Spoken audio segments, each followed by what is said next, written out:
প্রিয় দর্শক, আসসালামু আলাইকুম। কৃষি সেবা চ্যানেলের পক্ষ থেকে আপনাদের স্বাগতম। আমরা এসেছি বগুড়া সদর উপজেলার লাহিড়িপাড়া ইউনিয়নের কাজী নুরাইলের সেই ছোট্ট গ্রাম। আমরা গত বছর একটি সরিষার কথা শুনেছিলাম। কর্ষণ অ্যাগ্রো নামে একটি সংগঠন এই লাহিড়িপাড়া ইউনিয়নের যে সরিষাটি চাষ করেছিলেন, সেই বিস্ময়কর ব্যতিক্রমী সরিষা, সেই সরিষার এখন প্যাকেজিংয়ের কাজ চলতেছে, সম্পূর্ণ প্যাকেজিংয়ের কাজ চলতেছে এবং তারা বিক্রয়ের জন্য প্রস্তুতি নিতেছে। আমরা বর্তমানে এই সরিষার যেভাবে প্যাকেজিংয়ের কাজ চলতেছে এবং বিক্রয়ের জন্য প্রস্তুতি নিয়েছে, এই বিষয়টি নিয়ে কর্ষণ অ্যাগ্রোর উদ্যোক্তা জনাব মোহাম্মদ আহসানুল করিম ডালিম ভাইয়ের সাথে কথা বলবো। প্রিয় দর্শক, আমাদের পাশে আছেন জনাব মোহাম্মদ আহসানুল কবির ডালিম ভাই। ডালিম ভাই কেমন আছেন? ওয়ালাইকুম আসসালাম। কেমন আছেন আপনি? জি জি, আলহামদুলিল্লাহ ভালো আছি। আমরা আপনার সাথে গত বছর কথা বলেছিলাম, সেই আপনার বিস্ময়কর সরিষা, ব্যতিক্রমী সরিষা, যার উচ্চতা 10 ফুট এবং ফলন 15 থেকে 18 মণ আপনি পেয়েছেন। আমরা পেয়েছি, হ্যাঁ, 18-19 মণ আমরা পেয়েছেন। তো এখন সেই সরিষার প্যাকেজিংয়ের কাজ চলতেছে, আপনি প্যাকেট করেছেন। প্রিয় দর্শক, আমরা দেখতে পাচ্ছি এই সেই সরিষার প্যাকেট সম্পূর্ণ করা হয়েছে, খুব সুন্দর। এটা 500 গ্রামের প্যাকেট তৈরি হয়েছে। আমরা এখন জানবো সেই ডালিম ভাইয়ের কাছে সরিষার ইতিহাসটি। তো ডালিম ভাই, আপনি এই সরিষাটার যখন কর্তন করা হলো, তখন তো আমরা আপনার সাথে কথা বলেছিলাম, আমরা কর্তনটা নিয়েছি, সেই কর্তনের ভিডিওটাও দর্শকের সামনে আমরা তুলে ধরবো। আসসালামু আলাইকুম। আমরা ইতিপূর্বে কাজী নুরাইল গ্রাম, বগুড়া সদরের কাজী নুরাইল গ্রামের একটা সরিষার ক্ষেতে এসেছিলাম। উদ্যোক্তা আহসানুল কবির ডালিম ভাইয়ের সরিষার ক্ষেত। তো সেখানে আমরা আপনাদেরকে বলেছিলাম যে এই সরিষাটা পরিপক্ক হওয়ার পরে আমরা নমুনা শস্য কর্তন করব। তো আজকে আমরা আসছি এখানে নমুনা শস্য কর্তন করার জন্য। এই সরিষার নমুনা শস্য আমাদের কৃষি সম্প্রসারণ অধিদপ্তর কর্তৃক আমাদের নমুনা শস্য কর্তনের যে নিয়ম আছে, একদিকে 4 বর্গমিটার, আরেকদিকে 5 বর্গমিটার, এই 20 বর্গমিটারে সরিষা কর্তন করে আমরা এটার পরিমাপ করব। পরিমাপ করার পরে রেজাল্টটা আমরা আবার উপস্থাপন করব। তো এখানে আমাদের সামনে উপস্থিত আছেন এখন আহসানুল কবির ডালিম এবং আমাদের এক মুরব্বী আছেন আব্দুল খালেক চাচা। তো ডালিম ভাই, আপনার সরিষার তো কর্তনের সময় হয়ে গেছে এখন একদম। তাহলে এটা আপনার কতদিন সময় লাগলো এটা আপনার এই সরিষাটা পরিপক্ক হইতে? এটা 110 থেকে 120 দিনের আজকে পর্যন্ত। আপনার তো আরো 2 দিন আগের কথা ছিল। আমাদের লিভারের একটু সমস্যা ছিল, এখানে ধান কাটার সিজন চলতেছে, যার জন্য আমরা 2 দিন পরে।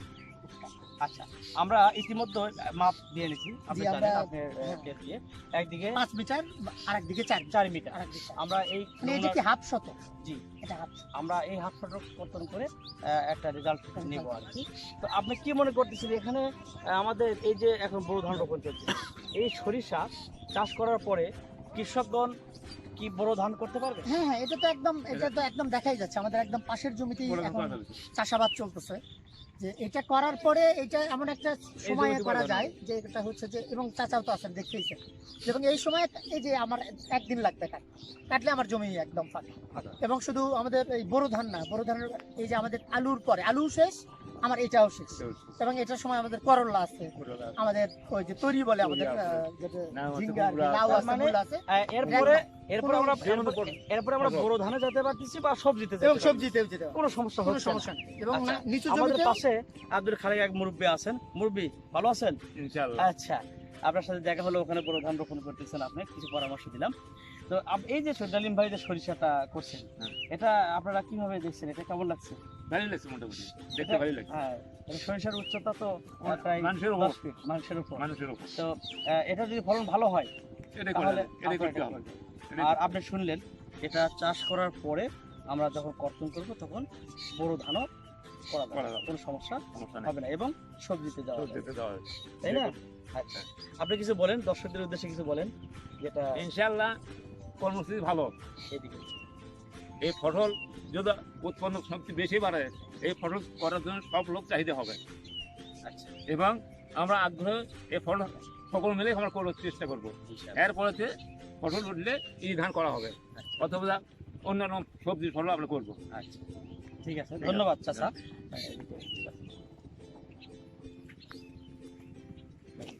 না। আগে নাও, এই গোড়ার থেকে গাছের একটা ভিডিও নেব তুমি।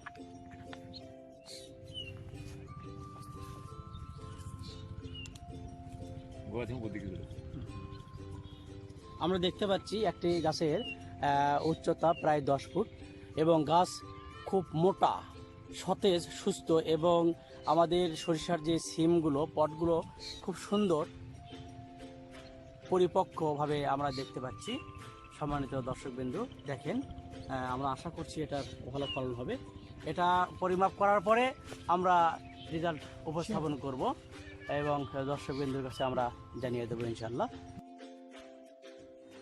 বেদক্রমী সেই সরিষার জাতের নাম রকেট, যার উচ্চতা 10 ফুট। আমরা নিয়েছিলাম তার নমুনা শস্য কর্তন, যার 20 বর্গ মিটারে ফলন 10 কেজি 900 গ্রাম, বিঘায় 18 মনের অধিক এবং হেক্টরে 5.45 মেট্রিক টন। আপনি সম্পূর্ণভাবে এখন বাজারজাতের জন্য প্রস্তুতি নিয়েছেন, কেউ কোথাও কি বিক্রি করেছেন বা শুরু করেছেন, এইরকম একটু বলবেন। আচ্ছা, ধন্যবাদ। আমরা এখন গত বছর থেকে আমরা এটা একেবারেই বলা চলে যে কয়েকবার ঝাড়া, তারপরে শুকানো, মানে মানটা যাতে ঠিক থাকে সেইটা আমরা উপজেলা কৃষি অফিস সহ এখানে যে আমাদের উপসাগরী কৃষি কর্মকর্তা হিসেবে আপনি আছেন, শুরু থেকে আমাদের চাষাবাদের সাথে আপনি পরামর্শক হিসেবে ছিলেন। তো সেই সূত্রে আমরা বীজ কিভাবে রাখা লাগে সেইটার আমরা পরামর্শ এবং ছোট্ট একটা ওয়ার্কশপের মাধ্যমে জেনেছি। সেই অনুযায়ী গোটা বছর ধরে আমরা এই বীজের যত্ন নিয়েছি এবং এই মুহূর্তে আমরা হচ্ছে পুরোটাই আমরা উপজেলা কৃষি অফিস থেকে আপনার মাধ্যমে যে আমরা আর্দ্রতা মাপার যে মেশিন সেইটা সহ আমাদের প্যাকেট, তারপরে এর জন্য যে লিফলেট, তারপরে হচ্ছে আমাদের যে উন্নত জাতের যে প্যাকেট, স্টিকার করা এবং কৃষক পর্যায়ে চাষাবাদ পদ্ধতির যে লিফলেট সেটা পর্যন্ত করে আমরা এখন প্রস্তুত এটা কৃষক পর্যায়ে পৌঁছে দেওয়ার জন্য। আচ্ছা, আমরা দেখলাম আমরা এই যে আপনার যখন শুরুতে যখন আপনি কর্তন করেন তখন দেখেছি যে আপনার সরিষার আর্দ্রতা ছিল 15%। তারপরে আপনি সেটা মারাই ঝাড়াই করার পরে একটু রোদে দিয়েছিলেন, আবার পরবর্তীতে মাঝখানে দ্বিতীয় ধাপে রোদে দিয়েছেন, তারপরে আপনার আর্দ্রতা আসছে হলো 12.5% এবং 12.5 থেকে 13%। একবার 11.5 ছিল, পরে আমি দেখলাম 12-তে আসছে, 12% আমরা দেখেছি। তো আমরা একটু দেখবো যে আপনি কিভাবে প্যাকেজিং এর কাজটা করতেছেন।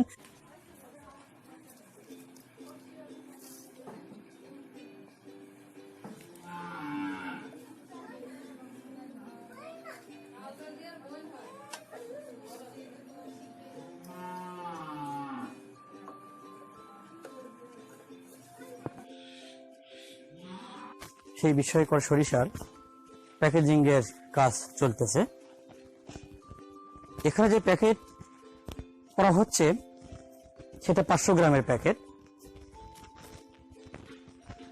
এবং সুন্দর বায়ুরোধক পলিথিন ব্যাগে প্যাকেট করা হচ্ছে।